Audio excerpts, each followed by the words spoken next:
Hi everybody, this is Alice, and let's see, this is Tuesday, so I hope your week has gotten off to a good start.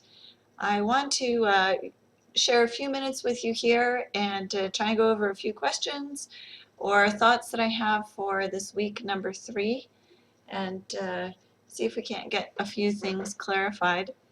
You can see in the background here I have week 3 pulled up. The first thing I want to talk about are the game labs. I would like to tell you that I think this class is doing fantastic. You're really wonderful. You're accessing material great. This is, I think, the last major thing to kind of understand and learn how to navigate as far as technology goes on your computer, the Tackling Psychology Game Labs.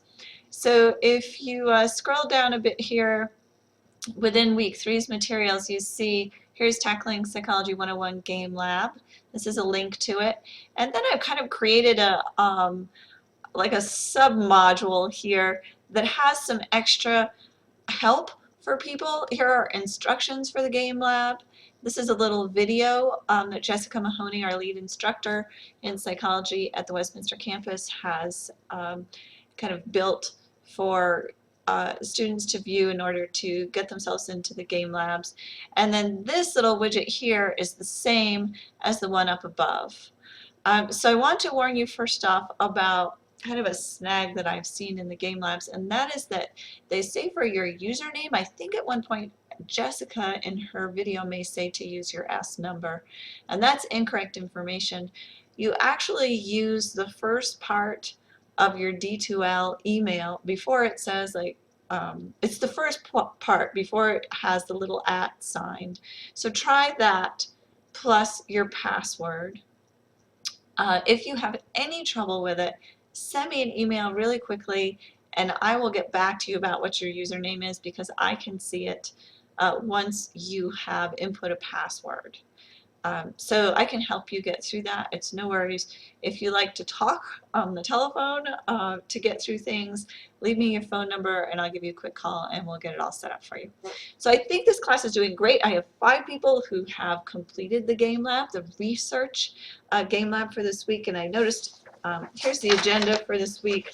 I kind of buried the information that it's the research game lab that you're doing this week. So I'm sorry I didn't make that more obvious. I made myself a note to do that change in the agenda, but just the research game lab this week. Okay, so 5 of you have completed it, 13 of the students have usernames, and 9 of you have passwords and usernames. So I think that's great. I asked people to try and get into it by tonight, Tuesday night. The reason for that is that you have your first test this week, and so I was trying to help pace you. I will accept game lab points all the way through Saturday, just to kind of help people when I know you're trying to manage your time, and I respect that. But from the perspective of attempting to prepare yourself well for your test eventually by the end of the week, you do want to get into the research game lab as soon as you can. All right.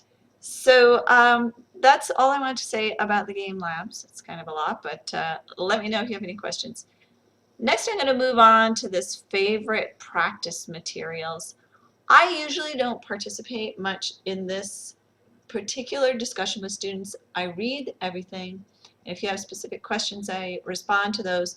But in general, I have given you my practice materials that I think work really well for students.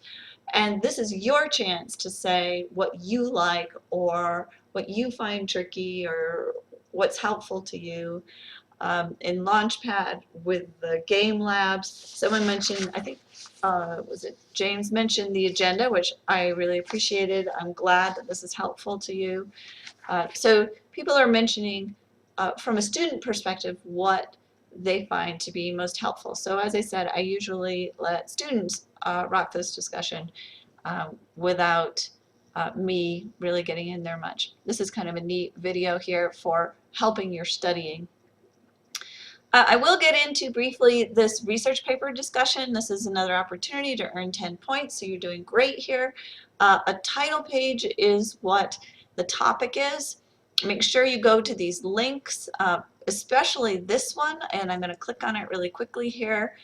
This is OWL, the Online Writing Lab, and you will see as you scroll down that the title page is addressed right here. It talks about the things that you need on a title page for APA style.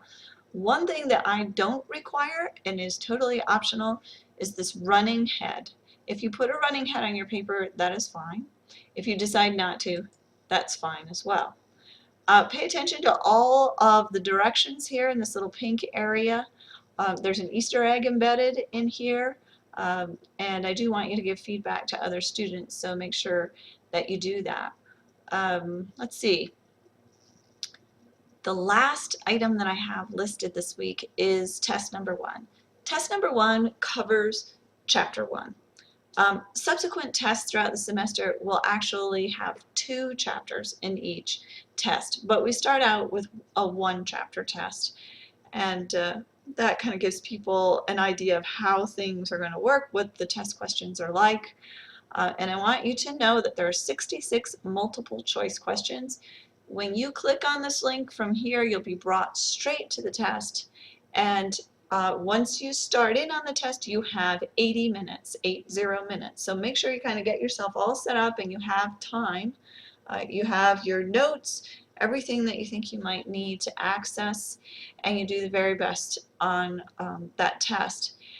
So you do it at home or wherever you're accessing a computer and D2L from, and you do not need to go into the testing center. Okay, so those are all the things I wanted to cover this week. Please send me any questions that you might have, and have a terrific week. Good luck on your first test.